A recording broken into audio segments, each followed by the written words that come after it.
আল্লাহ রাব্বুল আলামিন বলেন, আমি এক আল্লাহকে যারা বিশ্বাস করলো, এক আল্লাহর প্রতি যারা ঈমান আনলো, ইয়া আইয়ুহাল্লাযীনা আমানু, ঈমান আনবো কার উপরে?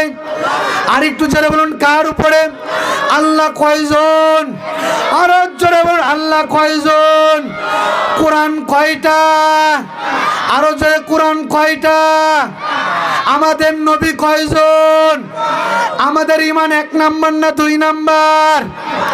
আরো জোরে। 1 নাম্বার ওয়ালাদের ঈমানের আওয়াজ কম হয় না বেশি হয়? আর একটু জোরে, কম না বেশি? এ কোরআন স্টেজ পর্যন্ত আসতে গিয়ে এ কোরআন এমনি এমনি আসে নাই, ঠিক কিনা?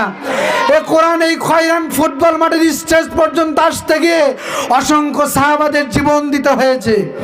এ কোরআন স্টেজ পর্যন্ত আসতে গিয়ে অসংখ্য আল্লাহর ওলিদের জীবন দিতে হয়েছে। এ কোরআন স্টেজ পর্যন্ত আসতে গিয়ে অসংখ্য আল্লাহওয়ালা মানুষকে জীবন দিতে হয়েছে। এ কোরআন স্টেজ পর্যন্ত আসতে গিয়ে মতিউর রহমান নিজামীকে জীবন দিতে হয়েছে। আরো জোরে কথা বলুন, ঠিক কিনা? এ কোরআনের কাইয়ে পর্যন্ত আসতে গিয়ে আল্লামা দেলোয়ার হোসেন সাইদি নিজের জীবনকে বিলিয়ে দিয়েছে, ঠিক কিনা? বাতিলের কাছে মাথা নত করে নাই, ঠিক কিনা? আল্লামা সাইদি যদি ইচ্ছা করতেন বাতিলের কাছে মাথা নত করে অনেক আয়েশে ভালো ক্ষমতা নিয়ে জীবন যাপন করতে পারতেন, ঠিক কিনা? কিন্তু আল্লামা সাইদি কি আপোষ করেছেন? আর একটু জোরে বলুন।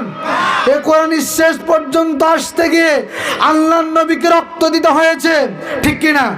এ কোরআন স্টেজ পর্যন্ত আসতে গিয়ে আল্লাহর নবীর চাচা আমির হামজাকে 70 টুকরা করে কাফেররা চিবিয়ে খেয়েছে, ঠিক কিনা? এ কোরআন স্টেজ পর্যন্ত আসতে গিয়ে কত মানুষ জীবন দিয়েছে, রক্ত দিয়েছে, গোশত দিয়েছে।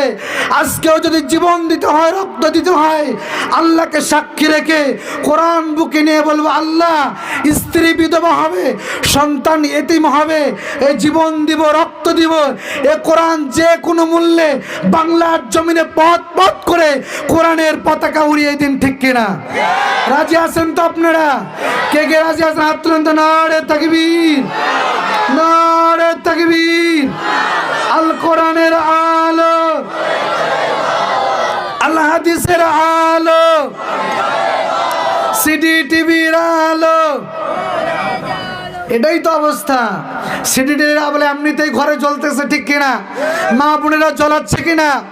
অল্প ওয়াজে সব সাইজ হবে, ঠিক কিনা? এবার আসেন মা বোনদের 2 মিনিট সাইজ করি।